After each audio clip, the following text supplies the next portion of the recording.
3 reaksies van organiese verbindings uit dieselfde homoloë reeks word hieronder getoon.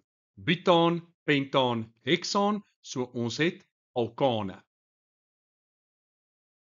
Definieer 'n homoloë reeks. Ons eerste vraag vir 2018 en ons weet dit is 'n reeks organiese verbindings wat deur dieselfde algemene formule of funksionele groep beskryf kan word. Skryf die formule van die anorganiese verbinding P neer. Nou, anorganies, dis 'n verbinding wat nie koolstof gebaseerd is nie. Daar's uitsonderings, koolstofdioksied, koolstofmonoksied, maar anorganies het gewoonlik nie koolstof as deel van die molekule nie. Nou, in reaksie 1 begin ons met butaan. Dis C4H10 en dit reageer met broom. So wat gaan gebeur? Broom gaan een van die waterstowwe vervang en dan gaan daai waterstof reageer met die oorblywende broom en dit gee dan vir jou waterstofbromied. Gee die struktuurformule van 'n posisie-isomeer van 2 bromobutaan. So 2 bromobutaan sou 'n broom in daardie posisie gehad het. Ons soek nou 'n posisie-isomeer. So ons sal 'n broom daar kan plaas en dis korrek, dis 1 bromobutaan. Dink gou mooi. Kan nie noodwendig daar 'n derde posisie-isomeer kry nie, want dan is dit in elk geval ook 1 bromobutaan.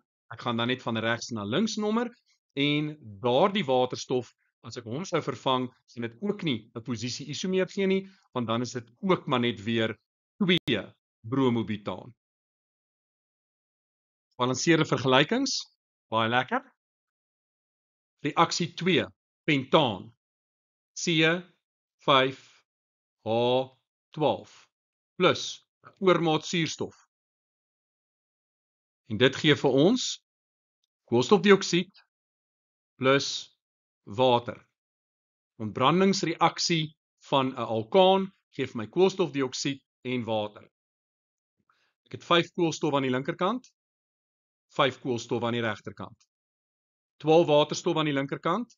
Ek moet daar 'n 6 sit, 6 maal 2 is 12, so my waterstowwe is gebalanseerd. Hoeveel suurstof het ek in koolstofdioksied?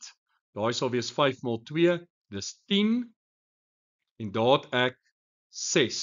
So 10 plus 6 gee vir my 16, en dan beteken dit 16 suurstofatome, ek deel hom deur 2, daar kom 'n 8.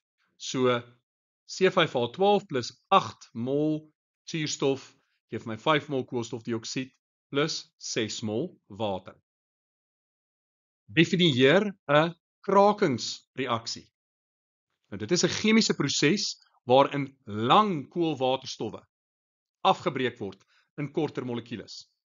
En ons weet ons het 2 tipes kraking: termiese kraking by hoë temperatuur en hoë druk en katalitiese kraking by lae temperature maar met 'n katalisator soos byvoorbeeld platinum.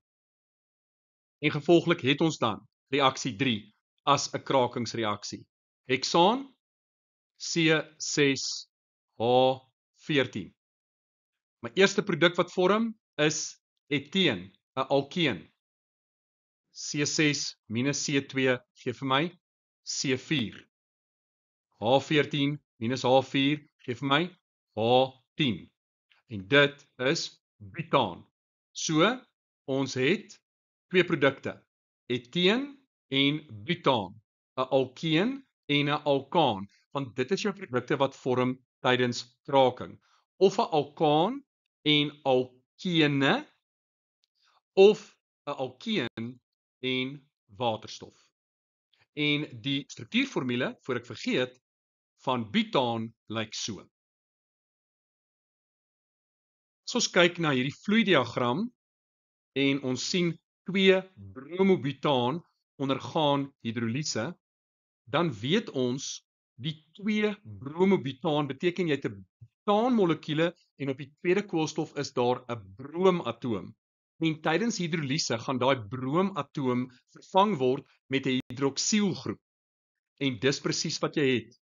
Op die tweede koolstof het ons 'n hidroksielgroep. En wat is die IUPAC naam van hierdie sekondêre alkohol? Dis butan 2-ol. Ons laaste vraag. Reageer verbinding R in die teenwoordigheid van gekonsentreerde fosforsuur om 'n alkeen te vorm. En dan wil hulle die struktuurformule van die hoofproduk wil hulle weet. So wat hier beskryf word is dehydrasie. En wat is die hoofproduk wat gevolglik gaan vorm? As ons kyk na butan 2-ol en ons kyk na die hidroksielgroep, dan weet ons tydens dehydrasie wat 'n eliminasie reaksie is, gaan daai hidroksielgroep verwyder word. En dan die opvolgvraag. Watter van hierdie waterstowwe gaan verwyder word? Nou ons weet Zaitsev se reël sê jy kyk na jou naburige koolstowwe, koolstof 1 of koolstof 3. En dan vra jy koolstof 1, hoeveel waterstowwe het koolstof 1? 1, 2, 3. Hoeveel waterstowwe het koolstof 3? 1, 2. Die minste, daai bietjie gaan weggevat word. So een van hierdie twee waterstowwe word verwyder en 'n dubbelbinding vorm. Met ander woorde, die OH groep is daar weggevat en van daardie koolstof is 'n waterstof verwyder volgens Zaitsev se reël.